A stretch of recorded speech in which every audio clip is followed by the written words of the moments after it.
Hi there, it's Amy Bidwell. I am starting my own YouTube channel and I'm really doing it just to kind of share some love and get everybody together on the same page.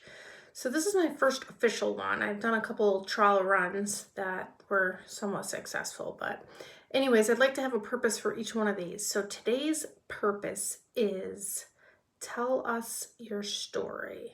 Okay, so as we progress through the coronavirus lockdown, so to speak, it's testing our perseverance. It's really testing to see how resilient we are.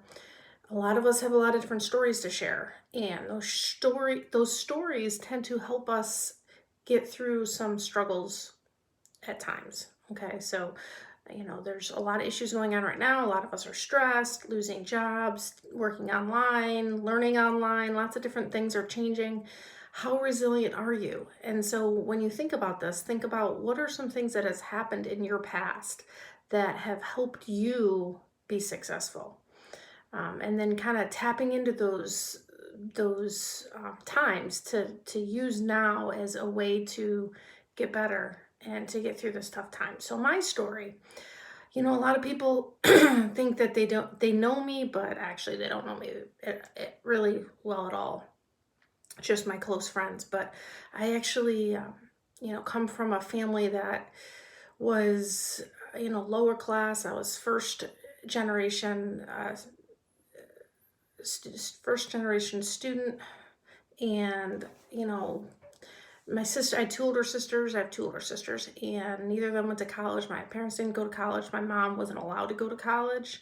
She came from a very strict Catholic Italian family, and they weren't allowed to go to college back then. My dad's parents were so poor that they actually gave him up for adoption when he was 12, which is freaky because I have an 11-year-old daughter and I couldn't imagine that, but that's what they had to do. Um, so I know what those struggles feel like, and I can relate to that a little bit. I'm lucky now that I've worked really hard to get what I have. A funny thing is, I love Disney World, and I always have something Disney on or something. Um, but the first time I ever went to Disney World, I was 35. And I never went when I was a kid because my parents couldn't afford it. And then I went, and I remember the first time I went, I was 35, and I just remember watching the late show and I cried and cried and cried. And my 5-year-old was looking at me like, "You're crazy, Mom." But I think it was just so joyful that I had worked so hard that I was able to get to where I could afford to, go to Florida and go to Disney World. So I really appreciated that, and I do frequent it there very often. In fact, I want to retire down there just to work in the confectionery. But anyways, so as I've told some of my students before, I struggled in college. I had no preparation. I didn't know what to expect. I had no idea what college was going to be like. Again, nobody in my family, I have tons of cousins and aunts and uncles, and nobody went to college. And so I had really nothing to prepare myself with. Went to a decent high school, but didn't really know what to expect. So did really, really poorly my first year. And after 3 years where I ended up transferring because I decided I didn't like physical therapy. So I ended up transferring and got my degree after 5 years, and then took 6 years off because I wasn't ready for college to do graduate school because it was just lucky I got through what I got through. So anyways, went through undergrad, and then I got a job working as a personal trainer. Worked there in Rochester for 6 or so years, and then I came back to Syracuse and got married, and went back to school at Syracuse University, for exercise science, and it was great. Unfortunately, my first my first full summer, I had a really bad thing happen, which I'm not ready to talk about now, but something that really, really was life-changing and life-altering that still affects me today, years later. But whenever I struggle to get through something, I think about how I got through that, and then a couple years later, after I finished my master's degree, I went on for my PhD, and shortly after starting my PhD, my husband and I had my daughter, and right after that, I was diagnosed with multiple sclerosis and told I couldn't have any more kids, which was okay because my daughter's perfect. So I'm just gonna leave it at that. But that was tough to get through. Tough to get through college, my PhD program. I was, a mom, and my husband's a school teacher, so he was working. But we made it through, and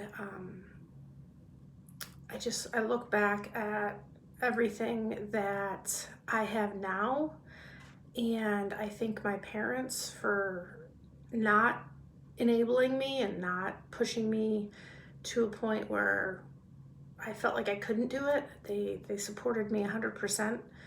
They're wonderful. My dad has recently passed, actually not so recently, it's been about 6 years now. And that was horrible too. Sitting on his bedside, holding his hand while he took his last breath. But ironically, it was 3 days after I defended my dissertation. And so the last words he said to me was, Amy, I'm proud of you. And so that sticks with me. But anyways, it's not a pity party. But that's just my story. So my story is that I love being an academic, the academic field, because I love to learn, and I feel like I didn't learn enough when I was in high school, and I didn't learn enough when I was in undergrad. I kind of took it for granted. But now I love to be on a college campus. I love to be around the students. I truly love the students, and I love the people around me. And so it saddens me that we can't see each other every day. But I think if we start to share our stories and show each other that we all have different pasts, I gave you the very much abridged version, but the take-home message is that a lot of people don't know really who I am. They think that everything, I have it all right, but I don't have it right. I suffer from mental issues as well. I suffer from depression and anxiety, and I take medicine for it, and I've been on it for years, and a lot of that is a result of different things. But I accept that. I take care of myself. I exercise regularly, and I try to do yoga to keep myself going. But it's times like this that we have to really reach out to each other and understand that we all have a similar story. It might have it might have taken different routes, but we all have stuff going on. And how can we use those experiences, those struggles that we had up until now? How can we use that to help us now during these struggles? So, there's so much uncertainty right now. When are we going to be back on campus? When are we going to be able to, get closer than 6 feet apart? And it's really testing a lot of people. That economy is struggling, and it's affecting everybody. So how can you use some of the things that you've gone through in your past to help you be resilient and persevere through today and through tomorrow and through the next month? So what's your story? What's going to help you get through this? And one of the really good ways to manage stress is telling your story, because you feel better. That's why, cognitive therapy tends to be very successful, because you're telling your story. So tell your story. Tell us what you're about. Share it with us, and tell us how you're going to use those past experiences to help you get through today, get through tomorrow, because we all have a story, and those stories are what's going to help us persevere and be resilient and bounce back. Okay? So as always, until next time, please share your stories. Take care.